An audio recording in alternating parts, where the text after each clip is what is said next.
tolong bujuk saya supaya sholat. Puasa saya lakukan, semua saya lakukan kecuali sholat. Ketika Allah perintahkan ibadah-ibadah yang lain, itu cukup perintah ayat saja turun. Allah perintah haji, ayat saja turun. Allah perintah puasa, ayat saja turun. Allah perintah bayar zakat, ayat saja turun. Tapi ketika Allah perintah sholat, tidak boleh ayat turun. Nabi dijemput oleh 2 malaikat, kemudian diajak naik, ketemu dengan Allah untuk menerima perintah ini. Kenapa? Karena perintah ini sangat penting. Mas, saya boleh dagang, bayar zakat sambil nyanyi. Saya boleh haji sambil nyanyi.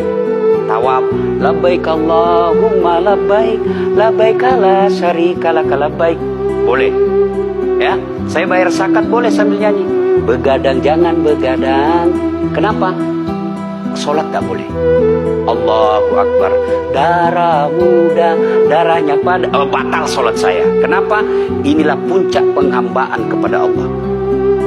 Jadi puncak penghambaan kalau saya meraku hamba, sholat. Yang paling mulia dalam tubuh kita, kepala. Adik-adik bercanda dipukul pantatmu masih senyum. Dorong dadamu masih senyum. Tapi jangan bercanda pukul kepalamu. Tak, kau pukul kepala saya pasti saya marah. Kenapa? Harga diri di sini. Tapi ketika kita sholat, anggota tubuh yang paling mulia, kepala, rendahkan seperti kakimu. Kita akan masuk ke next block. Ini penting. Kalau saya sudah mulai ini. Oke. Ya, karena kalau ketika saya tanpa mau sholat, saya melihat banyak koruptor sholat. ya, Saya melihat banyak orang sholat yang kalau saya ajak ngomong main HP, nggak punya adab. yang paling enak memang sholat tidak korupsi. Yang paling nyaman memang, paling ideal sholat jujur. Tapi wala talbisul haqqa bil batil, kata Allah. Allah tidak mencampurkan antara hak dan batil. Sholatmu beda, puasamu beda, maksiatmu beda. Itulah sehingga Allah hadirkan 2 malaikat, Rakit dan Atid, mencatat yang baik di baik, yang salah salah. Tapi ini setan kan tidak membiarkan itu. Maka setan masuk. Nah, dia sholat tapi dia korup. Tapi Allah Maha Adil, maka ditimbanglah nanti mana yang lebih banyak, kebaikanmu atau keburukanmu. Kalau dia baik amalnya tapi tidak ada sholatnya, sia-sia. Kenapa? Passwordnya kebaikan itu, kuncinya itu adalah sholat.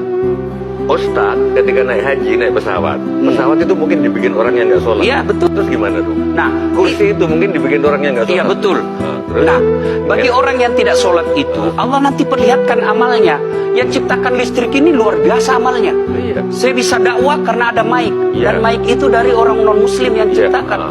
Maka Allah nanti pamerkan. Ini kau punya amal. Ini 10 miliar kau punya amal. Mana passwordnya? Mana kuncinya? Kuncinya itulah sholat. As-sholatu imanuddin, as-sholatu miftahul jannah. Sholat itu kunci kebaikan. Sholat itu tiangnya agama. Sebuah bangunan, dia bisa berdiri tanpa dinding. Sebuah bangunan, dia bisa kokoh tanpa atap. Tapi ketika bangunan tidak punya tiang, pasti tidak kokoh. Tiang itulah dalam agama sholat. Dia tidak husuk, tidak ada urusan. Allah tidak hitung kamu husuk atau tidak. Kamu datang deh sujud sama saya. Orang haji kan melempar 3 jumroh. 1 tiang, 7 batu. Kenapa tidak dikumpul saja itu? 1 kali lempar, tak, tak, tak.